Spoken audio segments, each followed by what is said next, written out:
Chairman, Secretary Noem, thank you for being here. I'm really glad that a lot of my Republican colleagues talked about the disaster that Biden and Mayorkas, your predecessor, created. It was absurd. You heard the things from Senator Brett, people that came over here who themselves were traumatized by the very people who then come to this country and traumatize American citizens. You heard Senator Schmidt saying the same thing. A lot of us are very frustrated with the disaster that President Biden left behind and a failed DHS. It's why I'm angry, and it's why I've been critical of you, Secretary Noem, because we're missing an opportunity. Ladies and gentlemen, one of the reasons President Trump won a year and a half ago is because people were sick and tired of a Democratic administration's open border policy and allowing millions of people to come to this country, 1.7 million called gotaways. We don't even know where they are, but we know when you pay a premium to a cartel to get them into this country, they're bad people. Now, why have I been critical of Secretary Noem?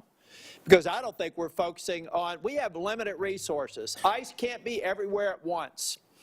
There's very few people in Capitol Hill that support law enforcement more than me, including the sworn ICE officers. In fact, I've just been told, fortunately, in about a week and a half, we're going to get a plaque on the wall over the Capitol thanking the Capitol police officers and all the agencies that responded on January 6th. All those thugs have actually been pardoned, and yet we haven't thanked the Capitol police officers for their work here. So when I say I'm unapologetically pro-law enforcement, you can count in every single sworn officer in Homeland Security. So why am I disappointed with Secretary Noem? Because we're not going after enough people who did this damage at the expense of running numbers that Stephen Miller wants out of the White House. We just want numbers. We want 1,000 a day, 6,000 a day, 9,000 a day, because numbers matter, right? No, they don't matter. Quality matters, not quantity, quality. And what we've seen is a disaster. Under your leadership, Ms. Noem, a disaster. What we've seen is innocent people getting detained that turn out are American citizens. I could talk about the culture that's been created here with Stephen Miller aiding and abetting. I heard first reports that he was the one that said it was a domestic terrorist situation where 2 people lost their lives in Minneapolis. I've heard that report. Maybe you can refute it. I don't know that we'll have time for you to respond because I'm giving you a performance evaluation here. I'm not looking for a response.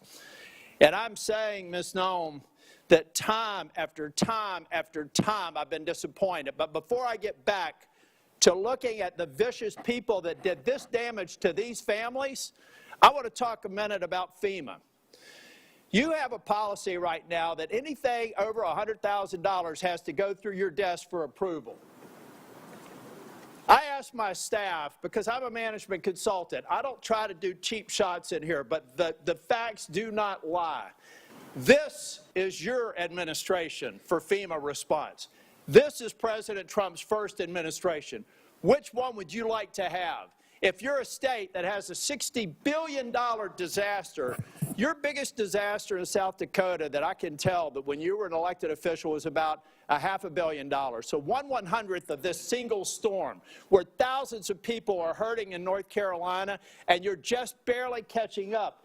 This is what competent FEMA leadership looks like. This is what incompetent FEMA leadership looks like. And people are hurting in western North Carolina from the most significant storm they've ever experienced. This is what we need more of. I'm convinced you can't do it. If you're requesting a review of $100,000 and up, then it begs the question, why? Why would you be involved in that? Why would that be a policy? And in a minute, I'll ask about some people that are involved, some special government employees. Why are they involved in it? Thank you. Senator, no. That $100,000 only had to do. And I will hold the clock until I finish. Okay. The bottom line is I've done the analysis, and you can say whatever you want to. I've worked with a Democrat governor. I've worked with a Republican governor. I've worked with fiscal research. We have people contacting my office now to get the information to better understand the failure of this department. You failed at FEMA, and in fact, if I get to it, actually, why don't I cover this right now? The Homeland Security Act of 2002 expressly prohibits the Secretary of Homeland Security from restricting or diverting FEMA resources from the agency's mission. Based on your disaster response, the chart that I just showed you, I have reason to believe that you're violating the law, either knowingly or unknowingly. So I'll be asking and getting a submission to the record, submitting a question for the record, what the total amount of FEMA reimbursements are currently being held by DHS, awaiting for final approval. Held by DHS, awaiting for final approval for an agency that you should not be obstructing the disbursement on. I'm going to give you time to answer to it under penalty of perjury so that we can get it right. Now, going back to Minneapolis, why can't we just say we made a mistake? I will ask you one question, if you can just give me a quick response. Who does Tom Homeland work for? You or the president? The president. Okay. Why is that? Because I believe the president recognized that you weren't getting it done in Minneapolis, and you're putting us further away from pointing to this. We're beginning to get the American people to think that deporting people is wrong. It's the exact opposite. The way you're going about deporting them is wrong. The fact that you can't admit to a mistake, which looks like under investigation, is going to prove that Ms. Good and Mr. Petty probably should not have been shot in the face and in the back. Law enforcement needs to learn from that. You don't protect them by not looking after the facts.